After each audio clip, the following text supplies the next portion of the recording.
She found the truth on a Tuesday, folded inside a grocery receipt she never meant to keep. Sarah Mitchell had been married to David for 11 years. 11 years of Sunday pancakes, of his hand on the small of her back at parties, of believing that the man who swore forever actually meant it. That morning, the kitchen smelled like coffee and cinnamon. David kissed her forehead before leaving for work, the way he always did. She smiled. She had no reason not to. But when she opened his jacket to hang it by the door, a receipt slipped out. One line caught her eye, a charge she did not recognize. A boutique in a city David had never mentioned visiting.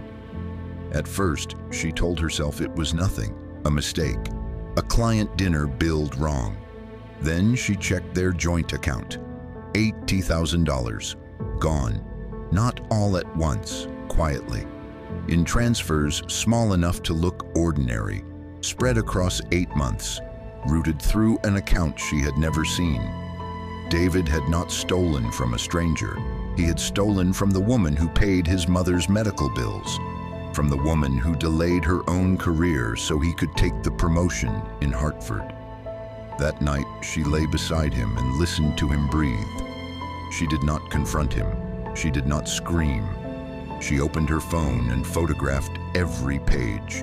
Because Sarah had learned something years ago, watching her father lose everything to a man who smiled the same way David smiled.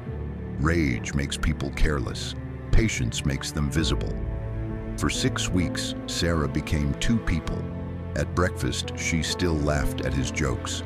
At night, while he slept, she built a file, bank records, email headers, a lease agreement for an apartment in New Haven, signed in David's name, receipts for furniture she had never chosen, photos from a social media account she was not supposed to find. She met an attorney on a Thursday afternoon.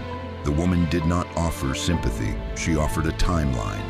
Freeze the accounts, document the transfers, file before David could move what remained. David still thought he was smarter. He still came home smelling like someone else's perfume and called it a late client dinner. He still told Sarah she was imagining things when she asked about the second phone. What he did not know was that Sarah had already forwarded everything to a forensic accountant, that the apartment lease had been matched to a company David controlled, that the boutique charge on the grocery receipt was the same day he had told her he was in Boston. The courtroom was quiet the day David realized the room was not his. Sarah sat in the front row, hands folded, navy blazer, no tears. David stood in the witness chair, shirt collar too tight, eyes searching for the version of his wife who used to forgive him. The evidence was not dramatic. It was worse. It was organized. Transfer logs, signatures, time stamps. A pattern so clear the judge did not need to raise his voice. David tried to say it was a misunderstanding, that he had always planned to return the money, that Sarah had never understood the pressure he carried. The attorney asked one question: "Where is the money now?" David looked at the table. He did not have an answer. The settlement came fast.